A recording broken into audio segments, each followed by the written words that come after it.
The story is told of a pastor who poured his heart and soul into his homily, and afterwards he was greeting people as they were departing the church, and a parishioner came up to him and said, "Father, your homily today was like a beautiful country drive."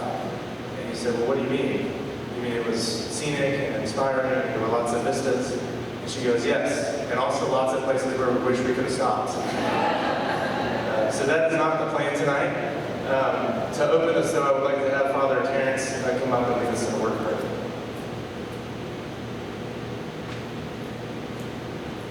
Thanks. Good evening, everybody. So let's begin in the name of the Father, and the Son, and the Holy Spirit. Amen. Please stand. Go ahead and stand in prayer. Heavenly Father, as we gather here together as a community, first of all, just gather in gratitude. Gratitude for each one of us that's here. Gratitude for our school. Gratitude that this school has united us.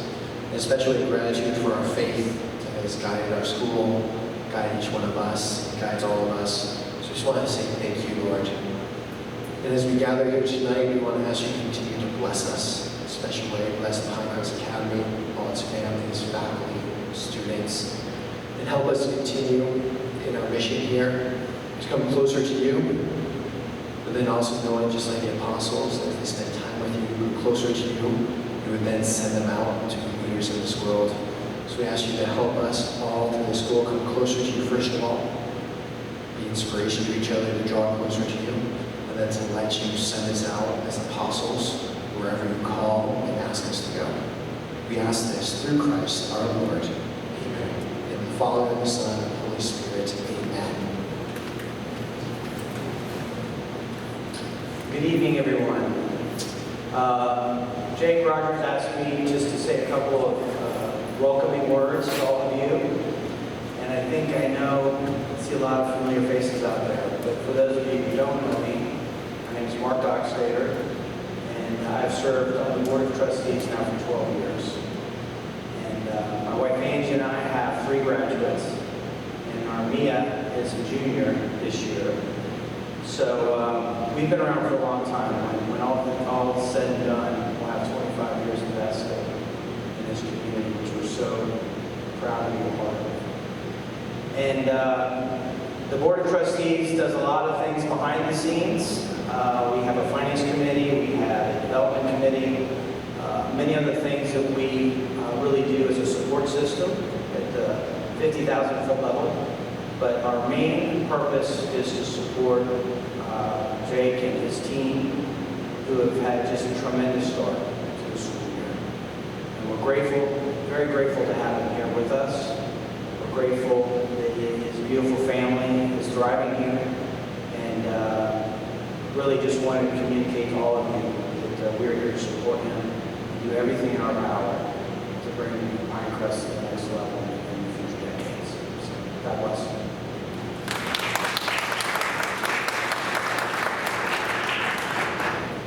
Thank you for that, Mark.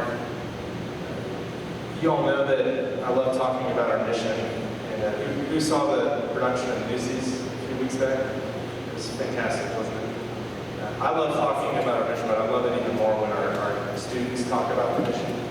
And shortly after the production concluded, one of our seniors, who has been here since pre-K3, posted just a really heartfelt and inspirational post on Instagram. And when it was shared with me, I went to the student and I said, "Hey, would you mind, as the father of a pre-K3 kid who very much sees herself on stage, would you mind if I shared your heartfelt tribute to your experience at Pinecrest with some of the parents at the state of the school?" So this is Kate O'Rourke, and these were her words. She said, "No words can accurately describe how I am feeling. Since I was 4 years old, I've known that singing and musical theater was my passion. Pinecrest was the place where I was able to grow my talent on a stage and grow as a person. The Pinecrest stage has been what I call home since I was 10 years old, and now my story at Pinecrest comes to an end and new beginnings start for me elsewhere. I will never forget everything I have learned or any of the people I've met. These memories will stay for me, with me for a lifetime." She goes on to credit her amazing teacher here in McGraw, calling her like a second mother. and saying, the life lessons you taught me will be with me always. Thank you so much. So when we talk about our mission, when we talk about the 4 pillars, when we talk about forming Christian leaders, all of that's very abstract. This is what we're essentially talking about when we speak about our mission. This is such a beautiful glimpse of that. And we get glimpses of our mission every day. Isn't that a fantastic picture? Klein is actually cheating a little bit, in case you didn't notice. Another great glimpse of our mission. And if we zoom out a bit and we think about the glimpses that are available to us each day of what Pinecrest stands for, it's like to me, it's like a stained glass window.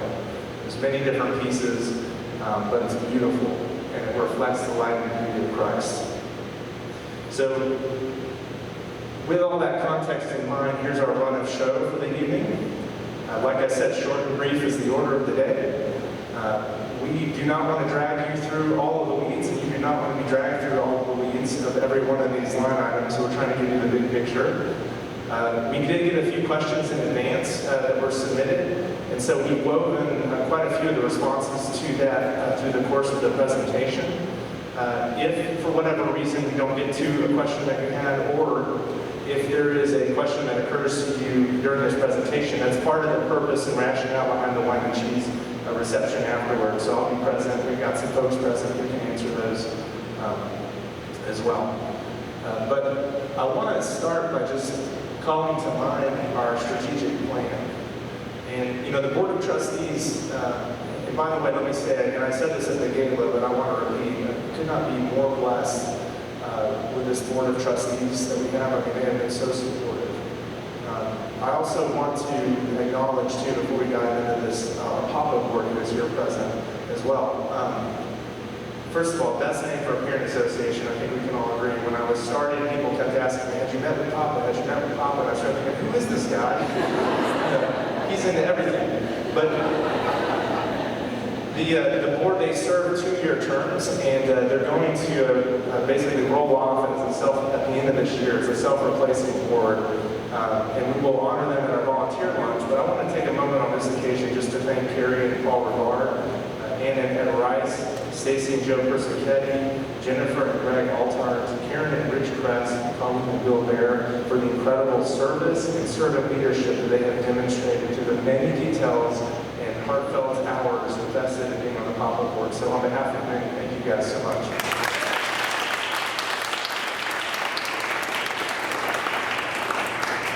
So the board, this is really, you know, they are the caretakers, they are the stewards of our mission, and they set a strategic plan that is basically designed to make sure that we stay on point, that Pinecrest fulfills its mission and its vocation. And these are our priorities. These were shared at last year's State of the School. So the first priority of this plan is to advance integral formation, Catholic identity, strengthen the quality of the people and the programs, and then ensure our financial stability. And I have to say on the front end that the order of these priorities really matters.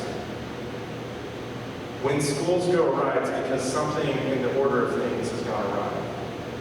And if we stay focused on a clear and compelling mission, if we live into the excellence that we are called to as Catholics, that attracts the people that we want to deliver upon our programs. That also helps us develop the right kind of programs as well. And then the byproduct of that is, I think what we're seeing is the future growth of our school and our institution. And so the order of these things matters.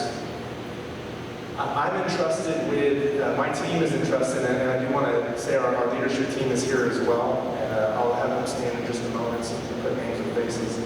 But we are entrusted with living out that strategic plan and executing on it. And so as I've thought about this transition year, my own personal strategic plan, if you will, has been 3 words: forge, learn, and listen. I've sought to forge relationships and trust. I have sought to learn the traditions, strengths, and opportunities of our school. And then I have sought to listen in order to lead. And the last piece of that is important. Listening to me is more than just a personality trait or a skill. It requires a structure. It has to be on the calendar, or it doesn't really mean anything.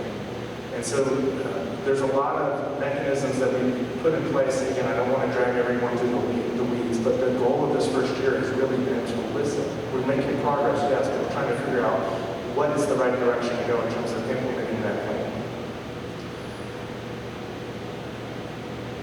Communication is always is part of listening, right? I love this cartoon. Clearly, they've been married for a while, right? And even after decades of marriage, miscommunication can still happen. Schools are extremely complex organizations, can we say that? We touch on every aspect of a child's life, from their health care to their athletic endeavors, to their school counseling and tutoring support. We have vendors. I mean, the opportunities for miscommunication abound.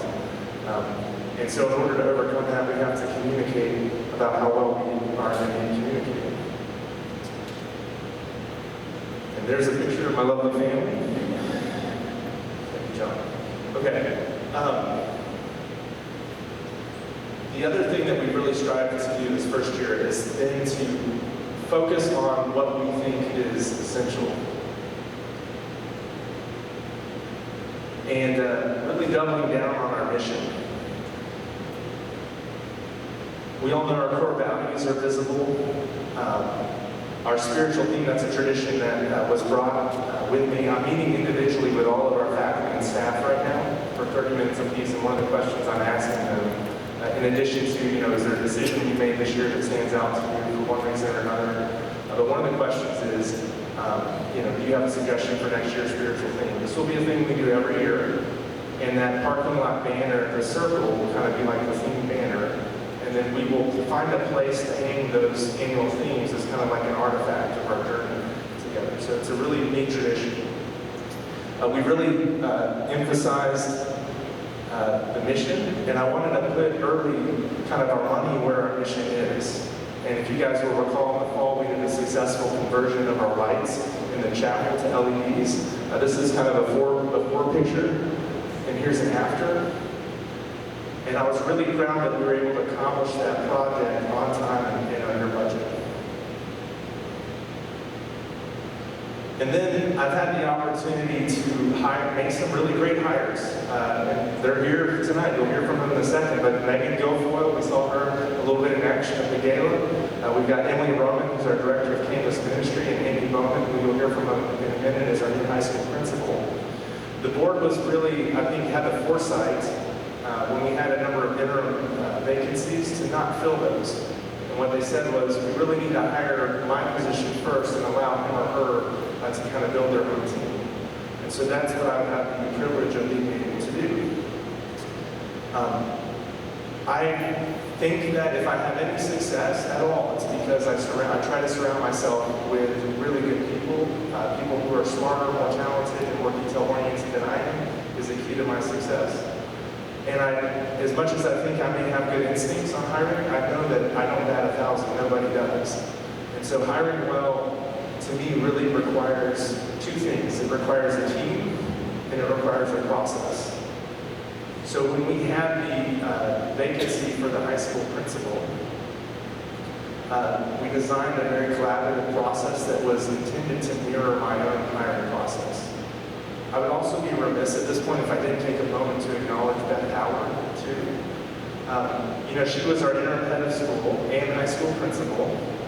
And then when I was hired, I went to Beth and I said, Beth, would you mind staying on as high school principal and help me hire your successor? She had every right to have walked away, right? But she didn't. She said yes. And not only did she say yes, this hasn't been like I'm just going to phone it in, 3 days a week type of job. I mean, she has been here at every single turn. And so Beth, I just want to say thank you so much.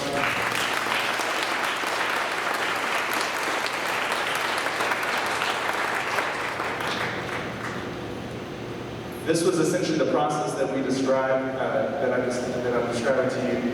One of my favorite pieces, though, was when we finally narrowed it down from a national pool of candidates. When we finally narrowed it down to the finalists, we put them through kind of a day-long interview itinerary that involved teachers, Papa had a role in it, and our students.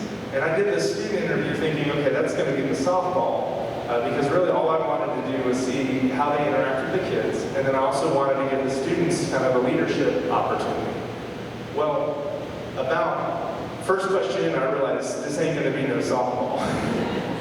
The first question out of a 9th grade boy's mouth was, you may have noticed that humility is one of our core values. You know, it's on the banners in our parking lot. How do you define humility, and how does it apply to your role as a principal? I was like, that's coming out the gate swinging. And then a few minutes later, an upperclassman girl looks at me, the candidates in the room, and she said, Mr. Rodgers, can we ask questions about the resume that we reviewed? And I said, it's all fair game, yes. And she goes, well, I noticed from 2010 to 2016 you bounced around a little bit. Can you tell us about that? All that to say, it's just another example of, when we talk about forming Christian leaders, we have to give them leadership opportunities. And when we do give them those opportunities, they rise to them, and they actually surprise us. At the end of that process, of course, we selected Amy Bowman. To us, she was just the ideal candidate. She fit all of the characteristics that we set out when we created the profile and the position description. She really epitomizes our core values. She's an incredibly competent and skillful educator. She also has those intangible things, like she loves our school, she loves our mission, she's deeply invested in our students and our community. And so with that for an introduction, I'd like Ms. Bowman to come up and share a few academic highlights with you all. It certainly is humbling to hear such a grateful, such a generous introduction. And so I couldn't be more pleased to be here. And as Mr. Rodgers says, I truly do love this school, and I love this mission, and I'm honored to take this role. You know, one of my favorite student questions that got thrown at me was actually from a 9th grade boy who said, how are you going to find the work-life balance between being a mom and being a principal? And I kind of thought about it, and upon reflection, I realized that there's a lot of crossover between these two roles. Because really, education and parenting we're in the same game, we're in this together. And we're all just making decisions that are really rooted in love and rooted in prayer for what we hope to be in the best interest of our children. And that's sort of my mindset stepping into this role. It is my hope that I can be here for many, many years to come to kind of continue on with the stability that we're establishing and to really build upon the legacy that has come before me. So thank you so much. Now, parallel to this hiring process comes the hiring of our teachers. The teachers really are the lifeblood, the heartbeat of our mission, of what we do. They are the boots on the ground, they are the face in front of the students. And so, arguably, hiring our teachers is one of the most important decisions that we are going to make. We have created and implemented a process of hiring teachers that parallels the process that both Mr. Rodgers and I went through. And we have already implemented this process with some of the new hires from this year and with some of the candidates that we're looking at for next year as well. The process involves a multi-step interview with levels of administration, with department chairs, with grade level coordinators. We have also incorporated our campus ministry team into the hiring process as an integral role so that we can assess whether or not these candidates are not only qualified and competent in their disciplines, but also aligned with our core values and with our mission. That's extremely important. We have reintroduced the concept of practice demo lessons for teacher candidates.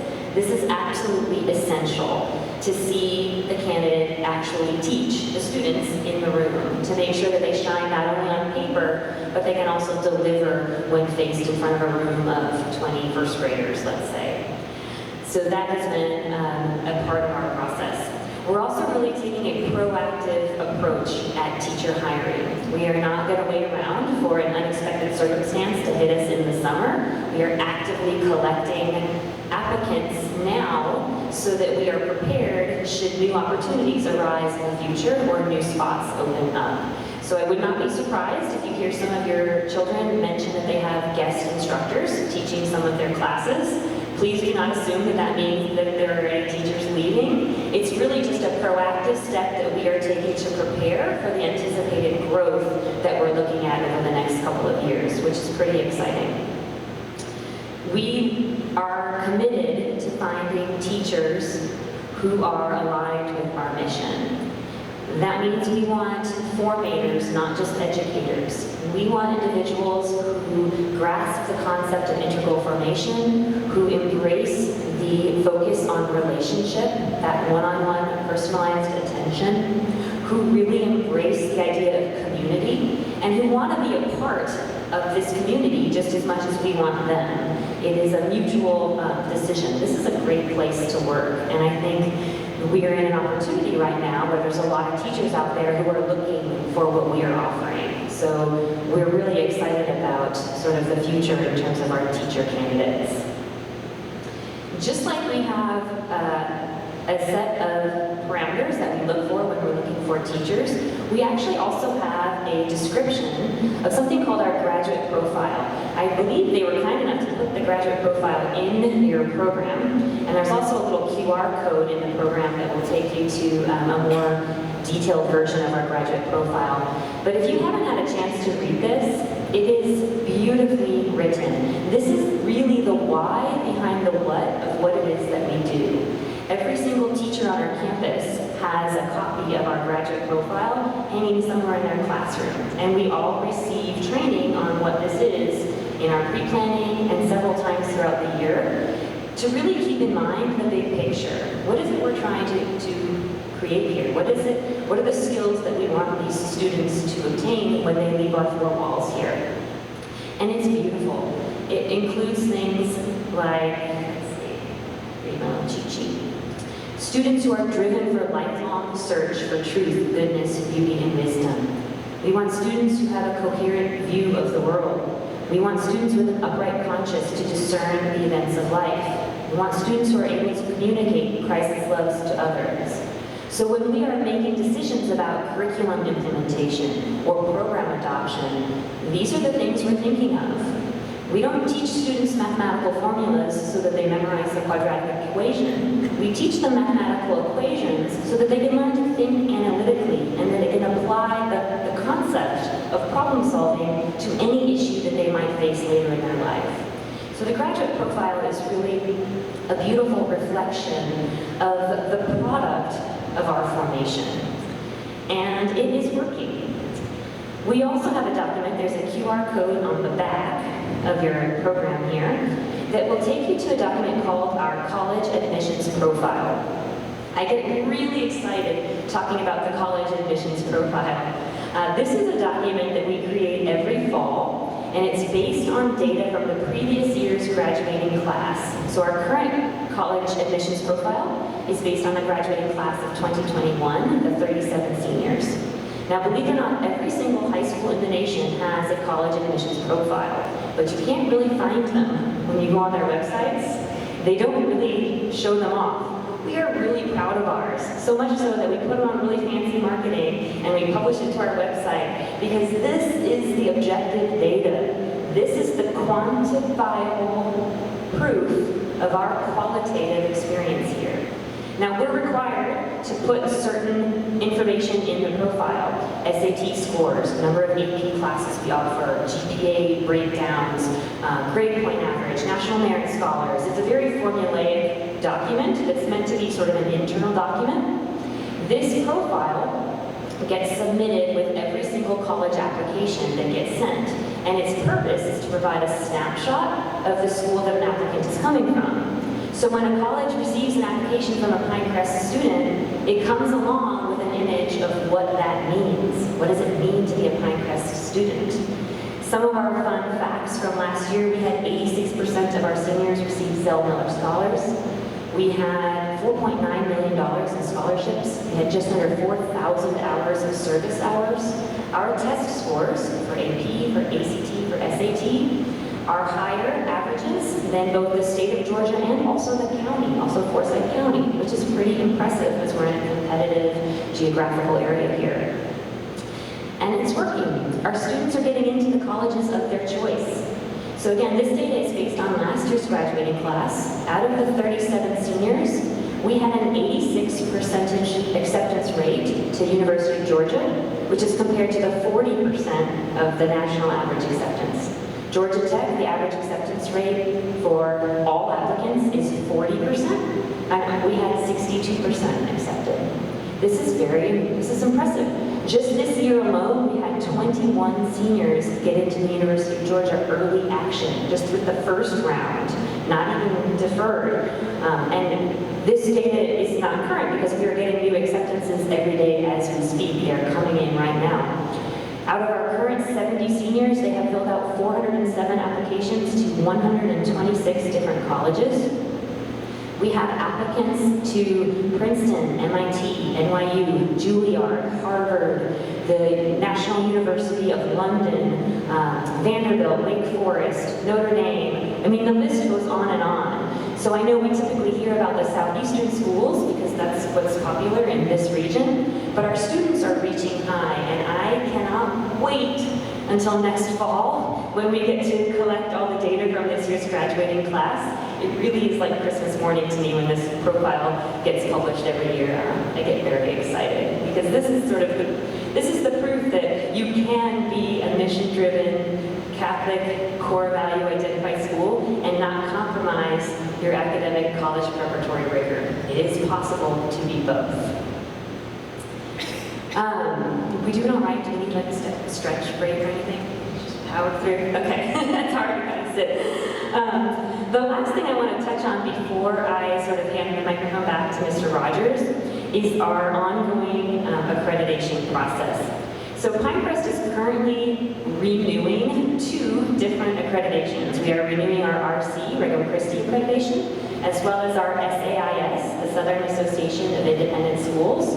We are members for both organizations, and we renew them every several years. Accreditation is a really big, giant project, and I'm blessed, selfishly, to be asked to co-chair these processes with the great, fabulous Lauren Kelly, because selfishly, it gives me a really intimate look at all of the details of the school's operations. It's been a phenomenal learning opportunity for me as I sort of step into this role. But more so than that, accreditation is an opportunity. It's an opportunity for reflection on where we're at, on what we're doing, on what areas we can improve upon, and I really see it as a collaborative process.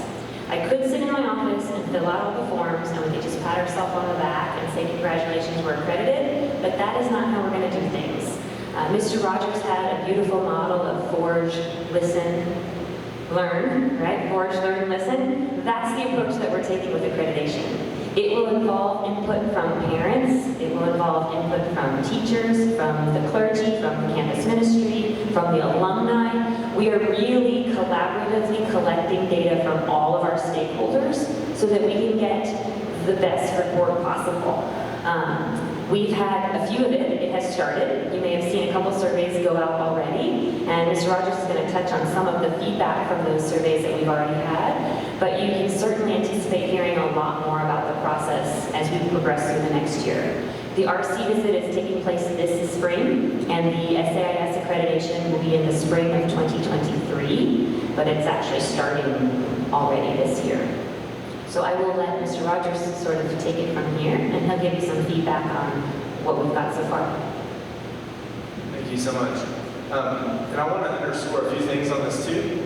So one of them is that there is a qualitative component of these. So when the RC does their visit, for example, there's focus groups with students, parents, and the like, and then they have stipulations about who they want to meet with. You know, parents that have been here for X number of years, parents who've been here, whose kids are in this grade or that grade, and so forth.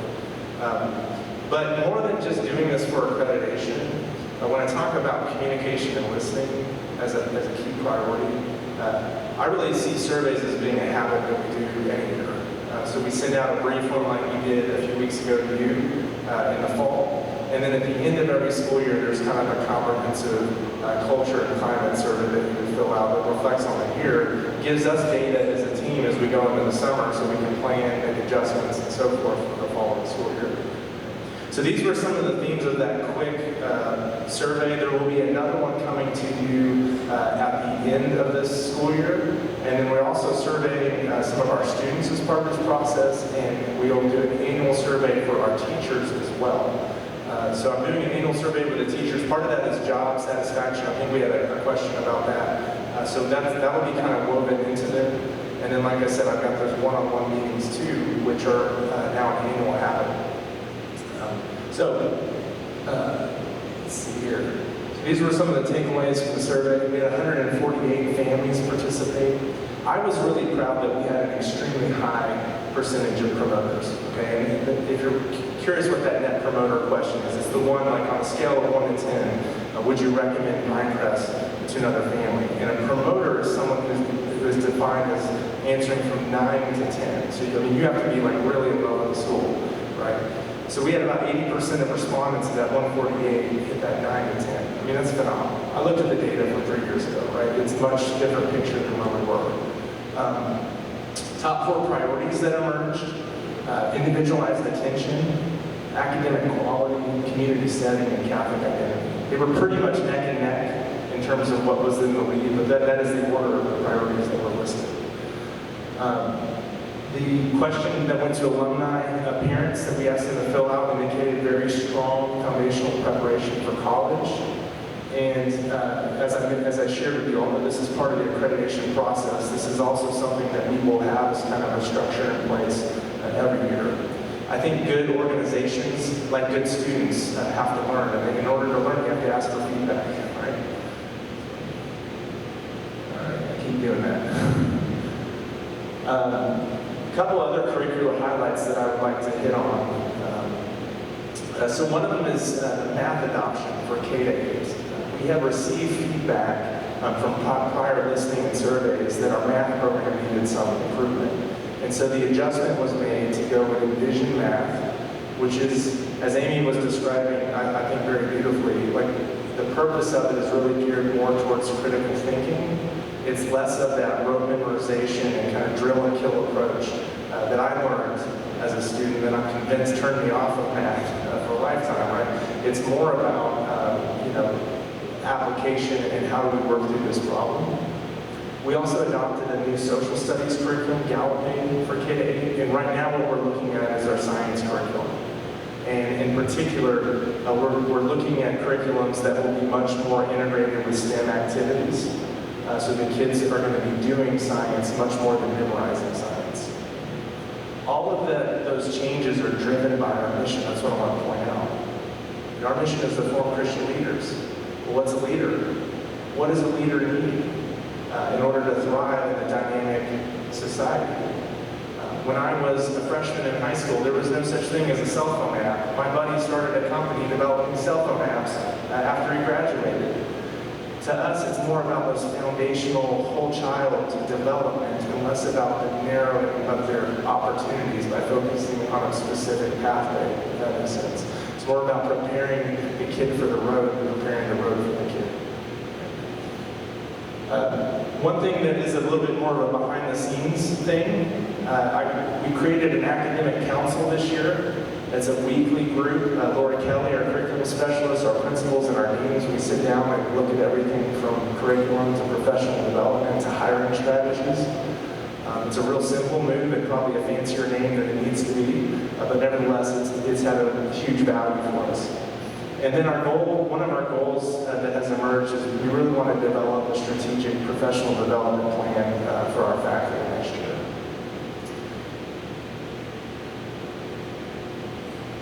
I'm putting this intentionally under the umbrella of curriculum because I think that athletics really is a curricular piece.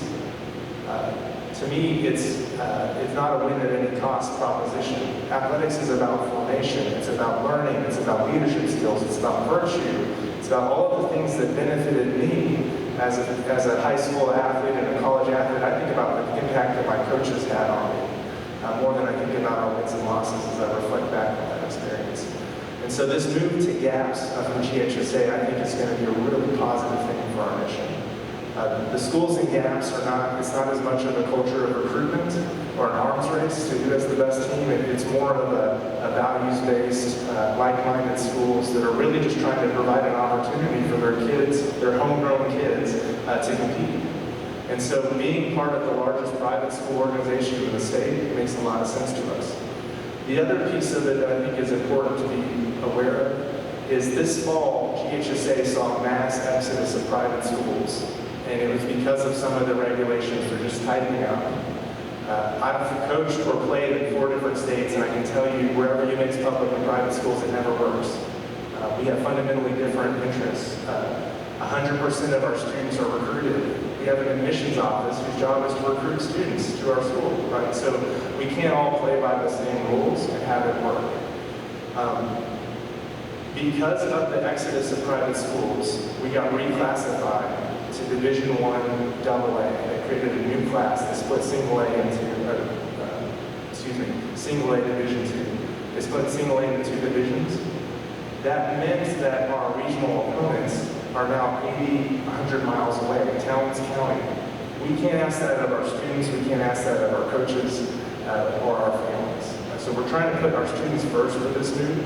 And also, we've been playing a gap schedule in several sports, and what we have noticed is it's a competitive balance. Like when you look at all the sports as a whole, it's a competitive balance.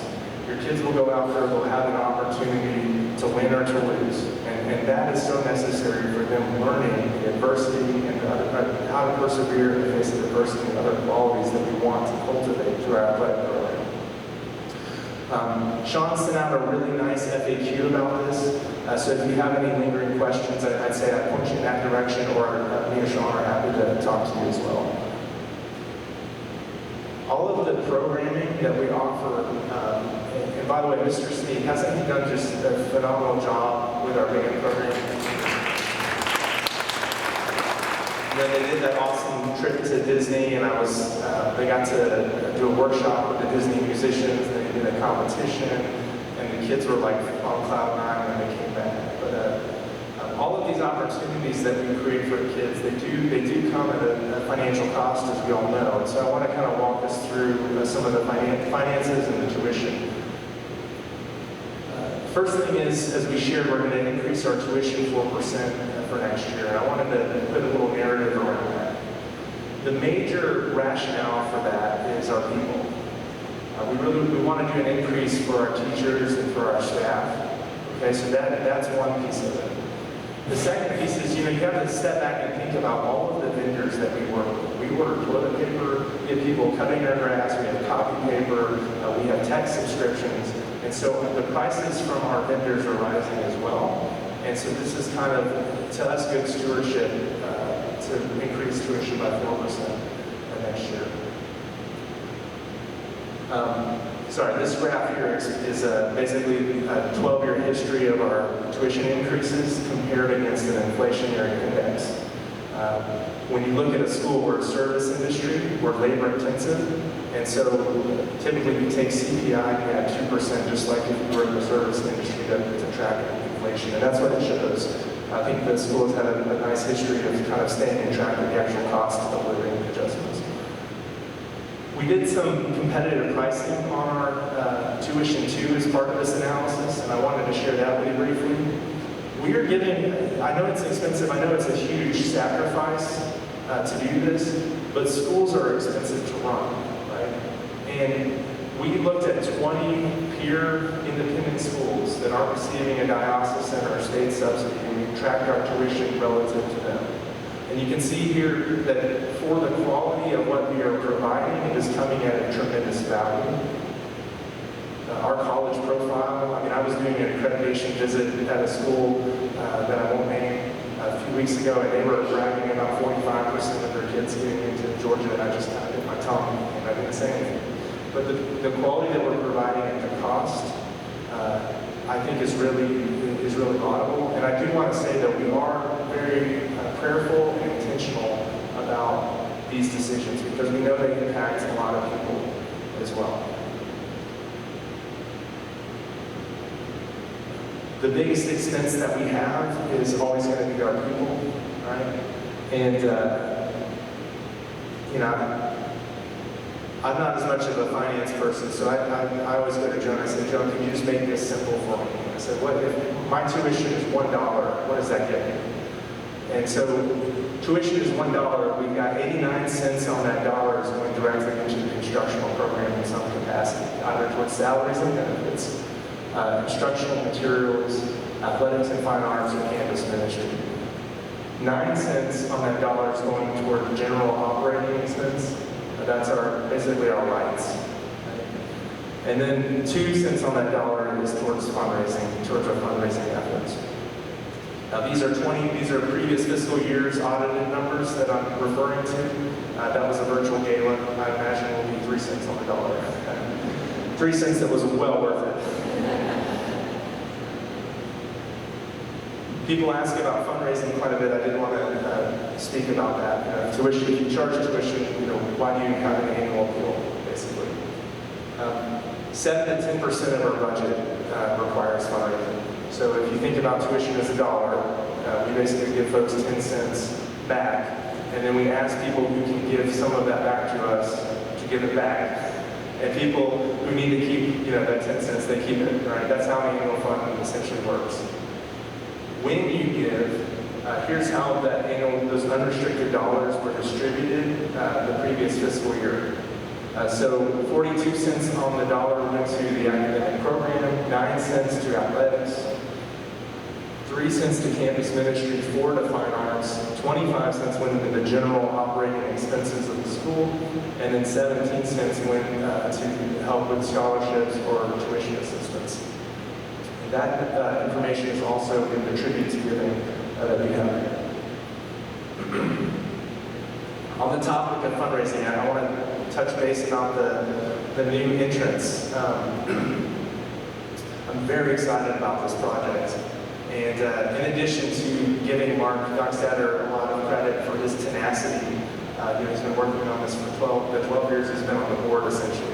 I also would be remiss if I didn't recognize Matt Smith as well, because he's done a lot to facilitate us working with the county and with the state on getting the approvals that we needed. About 3 years ago, we got the variance approved, and then after that, they came back and they said, well, because it's a state road, the Georgia Department of Transportation is going to need to sign off on it as well. And the thing that they needed to sign off on is, this is government efficiency. There's already a turn signal at the light. We're just asking that we add a few more seconds to that turn signal. And that required a traffic study and 2 years of bureaucracy, right? But after all of that, the state has finally said, yes, you can turn left on your campus, you're good to go. So we're ready to do this. And I think the case for it is self-evident, but let me just repeat why that is important. Raise your hand if you have a high school driver. Raise your hand if you have a car seat. So safety is the most important factor, and I don't worry as much when the traffic officer is out there, but we are almost like a 24/7 campus. We've got football games, we've got all of these late night events, retreats the kids are getting back from. I think safety is the primary consideration here. Second to that, of course, convenience. We know how much of a bear it is if you leave campus at the wrong time and you have to go left. In fact, I was pulling in the other day and I was trying to turn left on the campus and Tan was trying to turn, I won't say which direction he was trying to turn, but we made eye contact across the traffic lane. And I just sent him a text after I finished driving. I sent him a text and I just said, let's do this. The last piece, though, is the strategic impact on the school. Like we are stewards of this place for the future families, right? And Forsyth County will double population in the next 20 years. If you think about what 141 was 20 years ago and what it will be 20 years from now, it makes a lot of sense for us to secure our access and get more visibility on that road for the school. This one thing I do want to point out on this drawing is some folks have asked about the playground, because we're going to be upgrading our playground equipment as part of this. So you'll notice this is that pavilion space. That should remain untouched, as will the turf field. This is where the playground side is. Now, from this view, it looks as though we can keep the playground where it is, but we can't because actually this will be graded pretty steeply, right? And unfortunately, the county has told us we can't do a retaining wall there. It's another story, but nevertheless, it'll come in through here. The most logical site for the playground is where the current F building is. Those buildings are very expensive to maintain. And the only thing we're using the F building for is administrative offices right now. So we will level this, and then we are going to construct a better playground space. Some of the equipment we will move to the new space because it's great. We had an expert come out and give us recommendations. Some of it, however, will not be moved. And it's, he just said, why don't you use this as a chance to kind of upgrade? So we're working with the teachers right now to explore a couple different concepts. This is one of the three kind of finalists, if you will, as to what it could look like. And we will fence in that whole playground space. It'll provide a much flatter space for them with a lot more area for visibility. And the other thing is half of the space will be kind of open for them to play tag and run around. But that'll be an exciting piece of this. All told, with the demolition of the building, with the installation of the road, with the new playground equipment, we've got a fundraising goal of $850,000. We're already pretty far along the way. I'm going to let Megan share that exciting news with you all. We are committed to doing this without taking on any debt. And then the project will have two phases to it. So the first one is the most time sensitive, and that's demoing the building and doing the playground. Because we're trying to get that prepped for the next school year. So as soon as we have the permits come through, hopefully at the beginning of the summer, bulldozers are showing up on campus and starting that process. Right? Now, the second phase, in terms of timing, it just depends on when we finish phase one, and then also depends on our fundraising picture. We still have a little bit more ways to go because we don't want to do this within a day before we would break ground. The nice thing about the actual road is that that should not impact our operations. We could do that really at any time. There's only one phase of the process where they cut off the power, and we can easily plan that around a break or a long weekend or something. The operational impact will be minimal, like I was saying, so we're just using the current space for administrative offices. We have other locations on campus, and we've already got a plan in place for where everybody's going to go. Road construction will have little to no impact on school operations, and the initial proposal for a new traffic flow for carpool is kind of under review. So we've got a few different options that we're exploring, and once we finalize that, we'll communicate it out with them. All right, and with that, I'd like to hand the mic over to Megan Gilfield to talk a little bit about the gala. Does anybody remember the dance steps from Saturday? Oh gosh. No, thank you guys for being here tonight. And just before we even look at the numbers, the numbers, the practical part of that is evident that we need money to obviously fund the projects we have in the school. Really, the beauty of philanthropy is the coming together of the community, and I think that's what we saw at the gala on Saturday was just the joy and the heart of Pinecrest just alive and well. And through that, from that comes God's provision for what we need. So it's really exciting to see that we are already almost $560,000 towards our goal. And so that gets us really close. We're going to continue fundraising efforts, especially through legacy families. But we also provide the opportunity for anyone that has not yet participated in our community that we would love to have you be a part of our legacy. Just also, I think a really neat fact was that we had over 82% of the families that came to the gala participate in that fund that night and setting an all-time record for a fund of cause, which is also very exciting. We spoke a little bit about annual fund in the beginning of this presentation, but we also set some records there this year. Now I get to just kind of like ride on the coattails of Charlene Dougal for this, so thank her for her efforts in this, but really it's you guys that participated. So over 82% family participation, we had 100% faculty and staff, which was just an very easy give from our faculty and staff, just an awesome sign of helping the school. And then also 72 leadership gifts, which were gifts over at $1,000 or over. So just really exciting as we come into the kind of end of the year to see the help in the school showing just that philanthropy aspect, and excited about next year it brings. Just one last thing, you guys, when we sat down, we are going, one of my commitments is to really be gracious. You guys give so much, and I want to make sure we recognize the giving of all kinds, so not just financial, but also time and effort. So this is something we're committed to doing on an annual basis, is just recognizing those who have given to the school. This is just the beginning. We're going to develop this out a little more each year, and add in more voluntary recognition as well. So thank you all.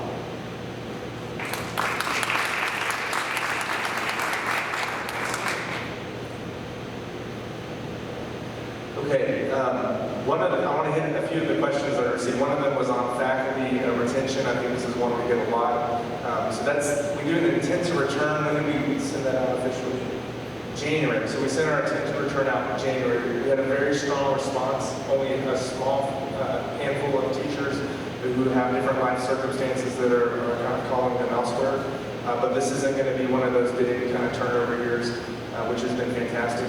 I do want to share on that subject of retention. Like you probably do want a degree of attrition in any organization. You know, people have different circumstances. Sometimes that is part of improving, right, as well. So I would never kind of look at that as like a metric of success or failure. Every year is going to be a little bit unique. Now, a lot of the feedback though that I'm getting from the teachers, and I shared with you, I'm doing the individual meetings again with them, is, you know, they're really having a great year. I mean, you know, that vibe that I would hope most of us are feeling, that qualitative vibe, that the quantitative data, the metrics I think are testifying to. They're feeling that too. Our teachers come here for the same reasons you come here. They want to be known and loved. They want to be in a community. They want individualized attention. They want to feel like somebody cares. They want to have some agency and partnership in their work. So, you know, again, it's our staff has been, I think, really uplifted this year. And one data point I would point out to you is when we have that 100% annual fund participation. You know, of course, we expect that from our board, and they're always so generous. They do so much. But when we asked the teachers to give, we didn't have to pull any teeth. I mean, it was like within a day or two that they had all got back. And one nice piece of it was we said, look, we'd like you to give in honor of one of your colleagues. And so they would choose one of their coworkers and they gave in honor of them, which was a neat piece of that. With that, I'd like to ask Emily and Roman to step up and share with us some campus ministry highlights. Thank you so much, Jake. Mr. Rodgers, I'm sorry. So, like Mr. Doxeter got to say at the beginning, looking out, I know most of your faces, and I feel very blessed to still be able to serve here at Pinecrest. But for those who I don't have the privilege of knowing, my name is Emily Roman. I'm a consecrated woman of Greater Christie, and in my 14 years as a consecrated woman, I have spent 8 of that at Pinecrest, and I am very blessed. Hope to stay around a little bit longer if they'll keep me. So my position as Director of Campus Ministry is something that's new and old at the same time. That position has taken different forms over the years, and in this particular moment of the school's history, we've seen that it's a need to have that Director of Campus Ministry position come back and hopefully stay so that we can really get it right this time. So I have the privilege of working with what I'm a little bit biased to say is the best team on campus. We have a beautiful team of consecrated women, legionary priests, and then also a campus ministry coordinator named Karen Dan, who's been a Pinecrest mom for 20 plus years. And we have a lot of things that we're always doing. Kind of, if there's something happening on campus, we're usually somehow involved in it, and that's a huge grace. So one of the things that we did this year that we haven't been able to do, but again, because of my position, trying to keep us all pulling in the same direction, that each department created an annual plan in a very concrete format from the strategic points that were given by the board and the head of school. We developed an annual plan for campus ministry that we're all pulling in the same direction for. And instead of giving you the small print version, we have up here the simple, the version that I like at this time of day. Essentially what it came down to was that the three audiences that we hit the most in campus ministry, but it's really who a Catholic school serves as well. We're not just here for the students, although that's who we see every single day, and our faculty. We have to make sure that we take great care of our faculty and help them to also grow in their integral formation. But also our families, each one of you. We know that when we have a child in the classroom or we have a child on a retreat, that child is bringing every one of their experiences home to your house. And so we want to make sure that we're also offering opportunities for you to plug into the community and to grow in your own integral formation. So what it came down to for us to support, especially those first two of those three strategic priorities of advancing integral formation and Catholic identity, as well as strengthening the people in programs. This is what we came up with. We want to strengthen community after a pandemic, a couple years. We want to get back together. We want to create that sense of Pinecrest, we are Pinecrest, back together as well. Formation, offering opportunities not just to help our students, like I said, have an integral formation, but also to be more intentional with the support of our faculty and staff to grow in their own spiritual and apostolic formation. And as well, families. Many of you have heard about pillars. It's one of the fun ways that we've gotten to connect you with each other, but also connect ourselves with each of you as well. And then mission engagement. We realize as well in our moment of a lot of attrition of families between the pandemic, our leadership change, we needed to reinforce why we're here. What do we do? What is Pinecrest really here for? So we've been trying to be very intentional with everything that we do, that it includes these three components, whether we're reaching faculty, that it builds their community, that it helps their formation, and also includes their own mission engagement, helping them to embrace their mission as Catholic educators, which is so much more than just teaching the subject that they're given or the grade that they specialize in. But also for our students, help them have community again. Our kids have been so isolated by the pandemic. How do we help them connect with each other and create a community of faith? Also, always growing in their formation, separalities. But then also their mission engagement. How are they turning into missionaries, apostles, going out and able to share what they've received here at Pinecrest and go out? And then, of course, last but not least, our families. And so I'm going to share just a couple examples of how we've been able to do that. Some of you were in this beautiful picture. For our families and for some of our faculty, they also were able to join us. We did for the first time on Pinecrest campus this One Flesh marriage retreat, which you may have heard about beforehand, but I definitely think that if there was a buzz after, that if you missed it, sign up for the next one as soon as you hear about it, because it will fill up. We even talked about doing 2 next year because there was such a demand. As soon as this was over, 25 couples got together and had a beautiful marriage renewal. But it was a team effort of couples ministering to couples, as well as our campus ministry, even a board member who was part of this event. Look at all those smiles. I don't know if you can see from where you're sitting. The sun is in their face. They're a little bit squinty, but the feedback that we got afterward was we had a really nice dinner for them as one of the activities. They said, that was like the best date we've been on in a long time. Or some people said, this is a must for every married couple. Another said, this was a marriage saving retreat. And for that one couple, we do it all over again.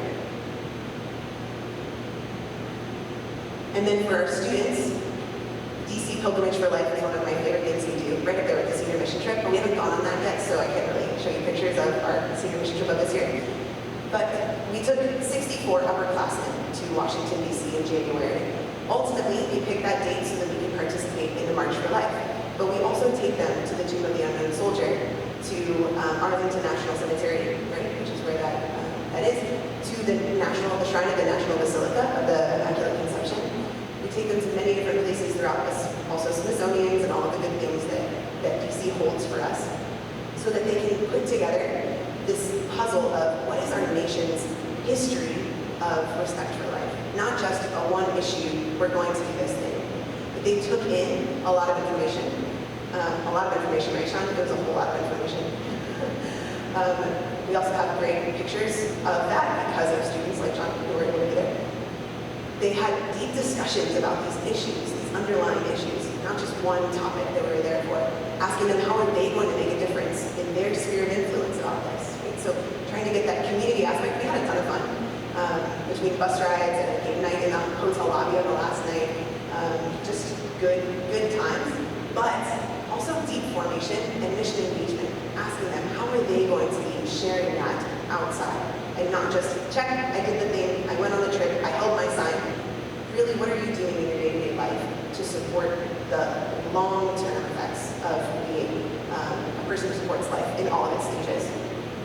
then you'll also see, as some of you joined us for adoration already, we are doing 40 hours for the Lord, 40 hours of adoration. Just quite an undertaking. It's been a lot of fun. It's been a team effort. Challenging conquest, our middle school clubs that are led by high schoolers decorated the chapel and cleaned it up. Saw a couple cobwebs still. Conquest we do a little bit better next time. But the goal is for everyone to play some part in this. We have some of our coaches are all taking their teams to a little bit of adoration sometime today. We have a lock-in for our high school boys tonight, a lock-in for our high school girls to take care of this overnight adoration turns. It's going to be real fun. They don't get to go home and shower. They just have to show up at school the next day. It's going to be so fun. But also we're inviting parents to join whenever their students, especially our lower school students, are going throughout their school day tomorrow. For their parents to also come. Again, we're creating that community, having that formation moment, and then having that mission engagement. We say, bring your friends, come, let's pray together. Our world needs prayer. Each of us needs prayer. And this is one thing that our campus ministry team, since we're all trying to pull in that same direction, is doing here in the season of Lent. So campus ministry has a lot of events. We're trying to, one of our strategic points is trying to figure out how we can do more personal accompaniments along with the events and not just do a lot of stuff. But I know that all of you who have children who benefited from that personal accompaniment know just how important that is. And that's one of the main things that came back from the survey that people value about what we do at Pinecrest. So that's my piece for campus ministry.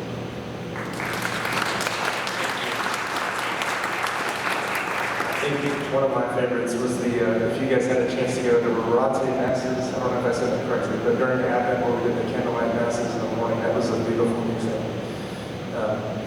I think all of the success that we're seeing is truly rooted in prayer. When I was, especially in the early months as I was transitioning, people would say, how can we help, what can we do? And I just said, let's just start with prayer, because everything else will flow from that. Everything else we need comes from that. And so this slide is just to remind us of that. And then I also want to share with you kind of some of admissions and enrollment and how that's looking for next year. Like Emily, this is a very high altitude view of the enrollment management plan. And I wanted to show you this particular slide to say, I kind of think of enrollment as like a three-legged stool. The center of that stool, the balancing point, is value. It's our culture, it's our mission, it's the people that we have, right? That's the most important thing. That's what drives enrollment. Clear mission is one leg, and you can see the relationship between these. That's first and foremost. Secondly, we have talented people and a flourishing culture, great programs that result. And then the admissions department, that shapes their programs, their narrative, and their outreach. This is not a butts and seats operation. This is not, we're going to do this gimmicky thing to try and get a lot of people here. We think we're using the word sustainable missional growth. We want a core of families who really understand what we offer, want to partner with us to build that culture that's going to invite other people in. And I have to say, you have one of the biggest roles in that because you are ambassadors for what we do. The open house, we had a ton of our parents and our students there. 150 guests came on campus, and within a few days we had 33 applications for next year. And I think that's a testament, again, to that power of being an ambassador for our community. Quick reminder, you do have this referral rebate if you are interested in being an ambassador. There is a financial incentive attached to that as well. Any family that you refer who then enrolls gets $1,000 off their tuition, and then if that family enrolls you as well, get $1,000 off your tuition too. Okay, so how are we doing so far? Well, this graph depicts applications by month this year compared to last year. Last year was actually a pretty good enrollment season for us. After a few years of decline, this was the first year where enrollment held steady. We had the same number of kids as we did prior. We brought in 87 new students. We graduated out a class of 37. And then we had about an 87%, 86 and some change percent re-enrollment rate. Now the industry standard that you want to shoot for in private schools is 90%. Okay, so we were just shy of that last year. This year, we are up 61% in applications. We have actually 3 came in since I did this slide. So So we now have 114 applications for next year.